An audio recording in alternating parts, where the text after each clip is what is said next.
Tere, mina olen Katrin. Ja mina olen Lili.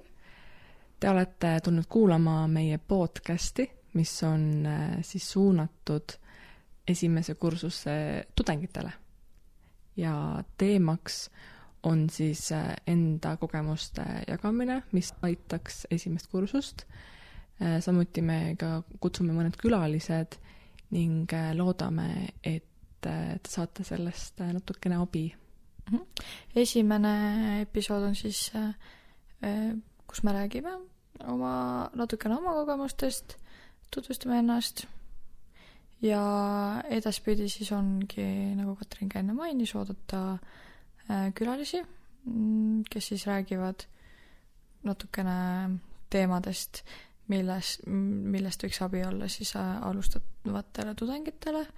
Me oleme küsinud ka oma kursuse käest juba, et millest nad puudust tundsid ülikoolis kohanemisega ja lugenud ka teadusartikleid kohanemise teemadel. Me õpime siis humanitaar- ja sotsiaalainete õpetajateks, spetsialiseerume siis sotsiaalpedagoogikale. Just. Ja äkki siis esiteks räägiks, et miks sina selle eriala valisid? Minul oli see kuidagi selline, alguses ma mõtlesin, et ma üldse ei tule ülikooli. Tundus kuidagi väga suur hirmus, kuna ma olen Hiiumaalt pärit. Ja siis ikkagi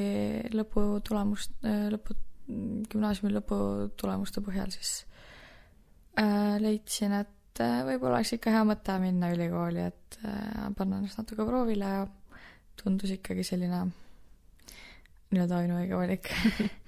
Jaa.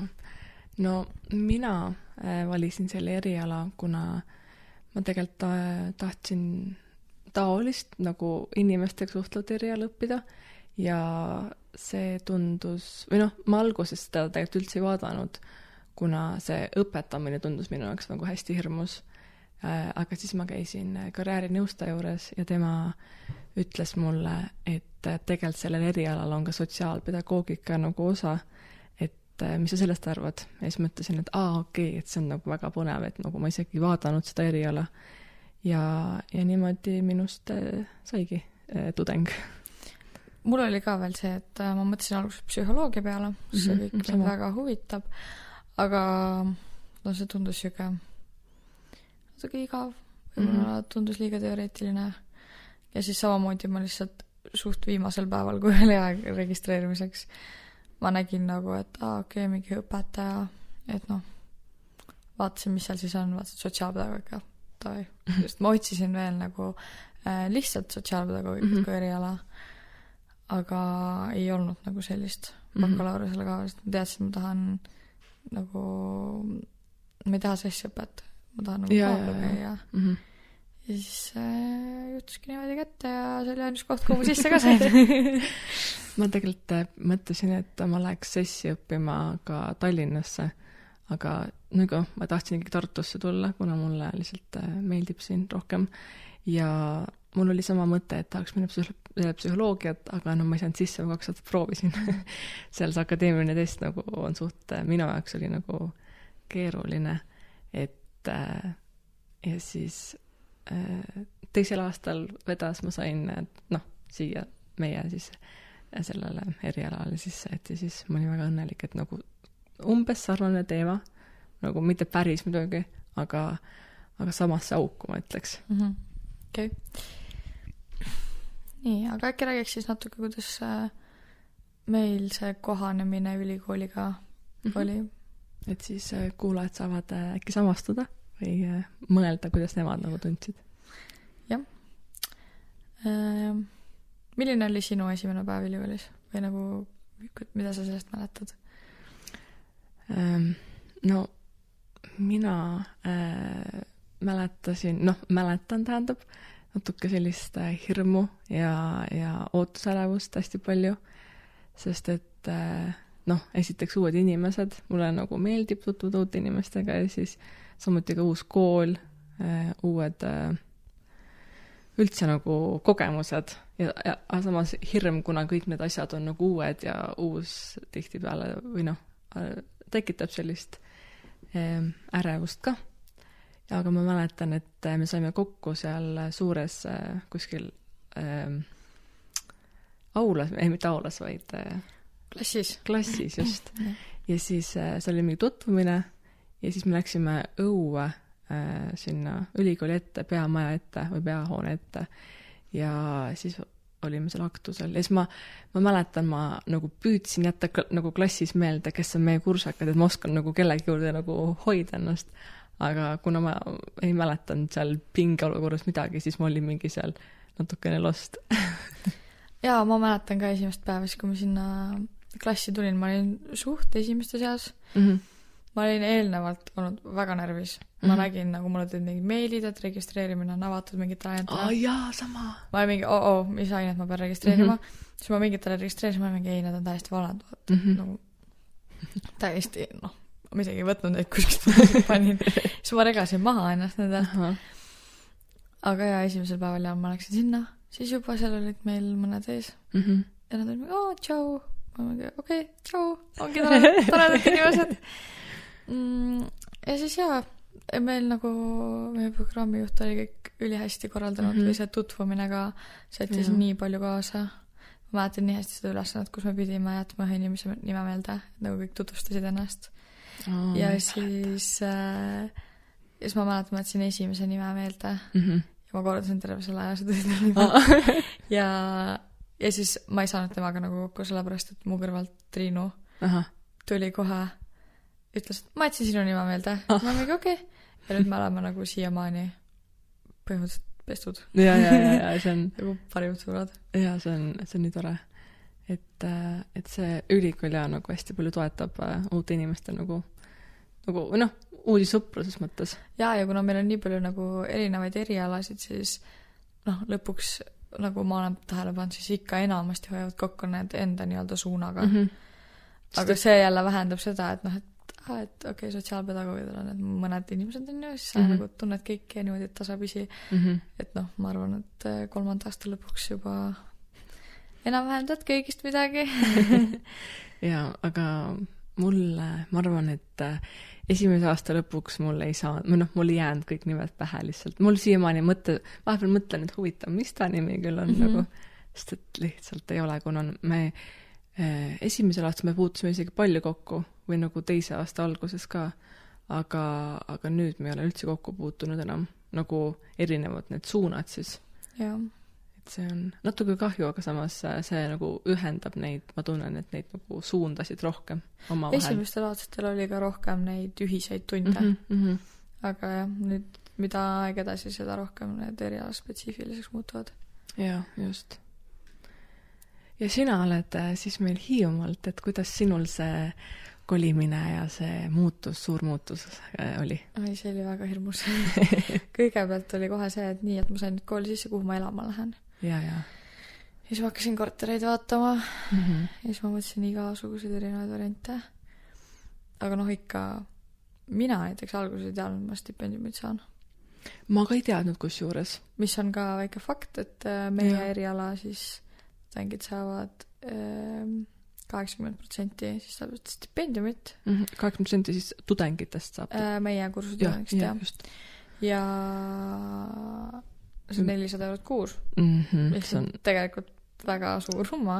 Aga noh, mina sellest teadlik ei olnud, seega suvel oli suur raha kogumine. Ja siis sain õnneks esimesel aastal siis korteri oma sugulaste juurde. Või noh, see oli põhimõtteliselt 4-toaline korter, kus siis üks inimene elas sees. Algus oli selline koduigatsus. Ja noh, kuna ma olin hästi siuke kodu ja inimene ja see on ikkagi nagu teisel pool Eestit. Siis noh, esimestel kuudel ma mäletan, ma käisin ikka mingi suht tihti. Arusaadav, jah. Aga nüüd on nagu see, et nii ära harjunud sellega, et siin oled ja peale esimest aastat siis ma pidin ära kolima sealt korterist ja nüüd ma elan siis ühikas. mitte Tartu Ülikoolimas. -hmm. Väga raske on sinna sisse saada. Soovitan ka, et kui nagu tahta ühikasse minna, siis peab nagu esimesel aastal, sest et kui teisel aastal minna, siis sa ei ole enam eelisjärjekorras. Sest et et esimese kursuse omad saavad nagu enne ühikatesse. Ja ma siin nagu iga aasta on see nagu uute tudengite arv nii suur, et ma ei kujutagi ette, et seal üldse mingi vaba nagu ruumi jääks. Ja, täpselt. Ja siis ma panin ka Maaülikooli ühikasse endal need taotluse. Ja sinna saingi esimesel aastal, hiljem sain teada, et oleks taotlusse ka saanud, aga ma sain Maaülikooli enne vastu, siis ma kinnitasin selle kohe ära. Ja ülitore. Ei, mul nagu väga halba kogemust ei ole ühikaga. Eks ikka mõni inimene on, kes võib olla natukene jah, aga üldjuhul on nagu minul vedanud nendega. Jah, ma olen kuulnud, et igast nagu äpardusi on olnud ja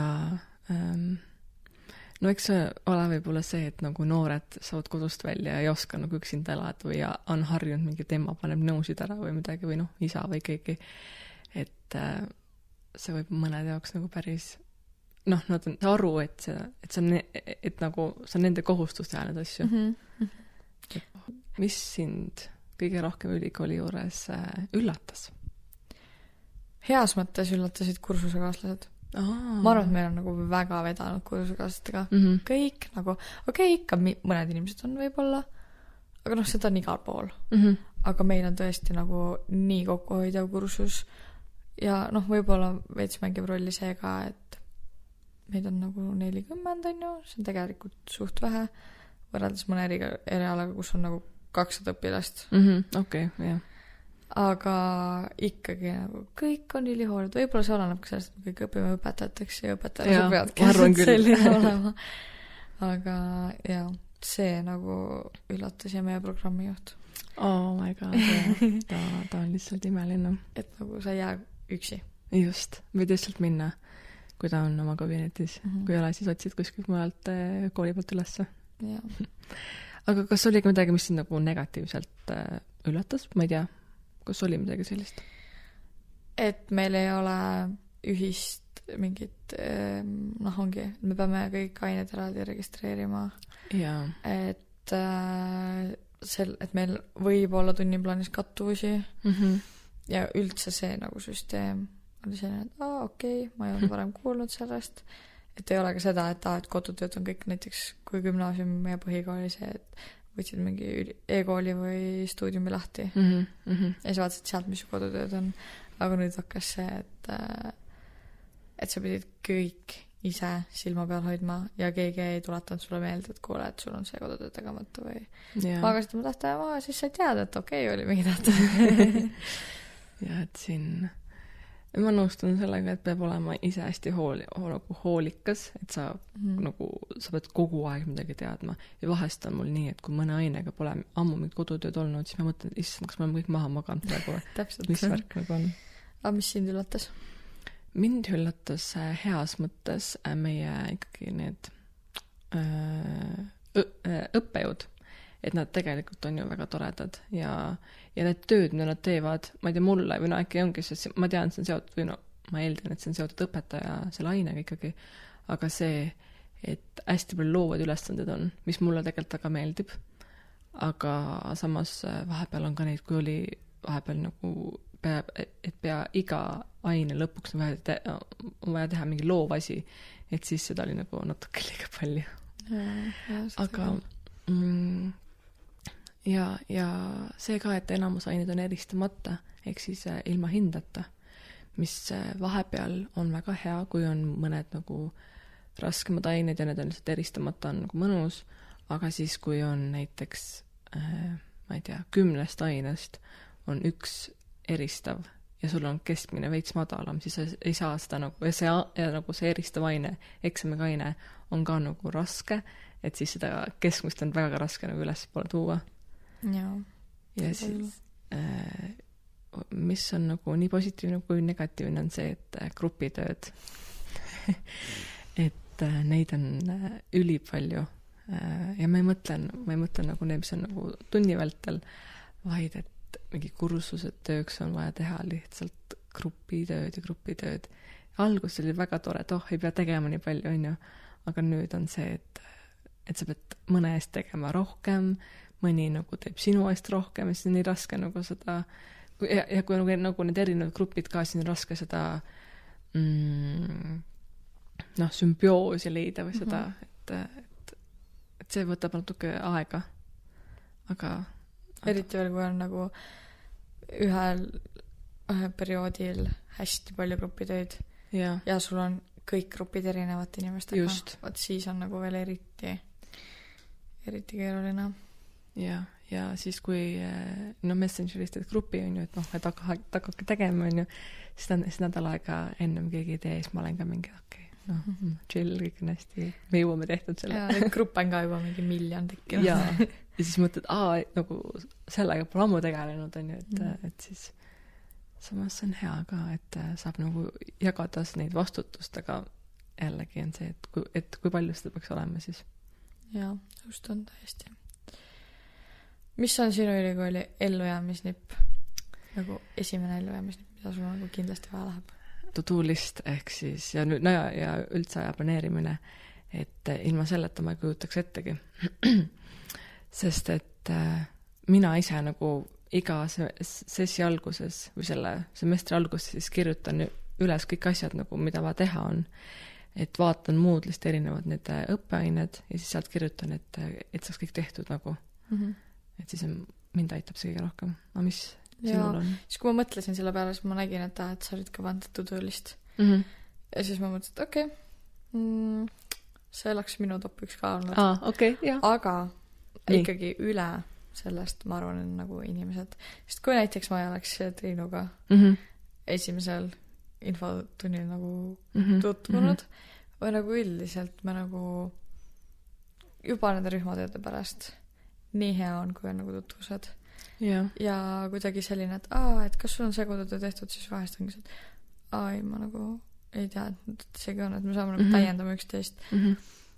Ja te teete ju koos konspekte ka nagu. Jaa, see nagu aitab ka väga palju. Et kui ongi mõni loeng, kus on nagu kiiresti vaja kirjutada, siis saab väga head konspektid.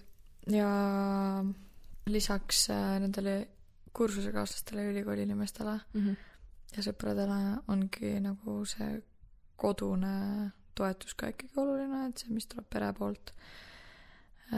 Ja isegi kui ma nagu ei ela Hiiumaal, siis ma ikkagi nagu suhtlen nendega igast, tänapäeval on ju võimalik igast videokõnesid teha ja lihtsalt helistada ja kirjutada.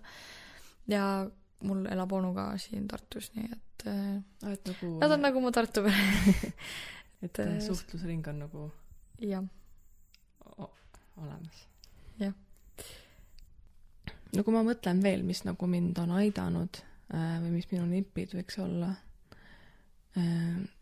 ongi, see on jällegi seotud nagu aja planeerimisega. Nagu minu jaoks on see tõesti number 1 nagu, et teed oma asjad mitte viimasel minutil, vaid ka nagu varem ära. Et kui näed, et asjad kogunevad, siis lihtsalt alustada asjadega natuke varem. Et see on mind aidanud palju. Jah, mina pean natuke seda siiani õppima. Aga üldiselt on see nagu top 1. Lisaks kindlasti, et sa nagu täiesti läbi ei põleks, on oluline leida ka lisaks koolile mingid muud tegevused. Et esimesel aastal ma olin suht niimoodi, et kodukool nagu, siis nagu Tartu kodukool. Aga nüüd olen ka mingi hakanud trenni tegema ja hakanud nagu leidnud ka mingeid hobisid endale ja kuna ühikast olen nii head sõbrannad ka saanud, siis nendega nädalavahetused väljas käimised ja üldiselt mingi saab jalutamas kas või käia ja see on ka hästi oluline, et mitte jääda nagu üksinda.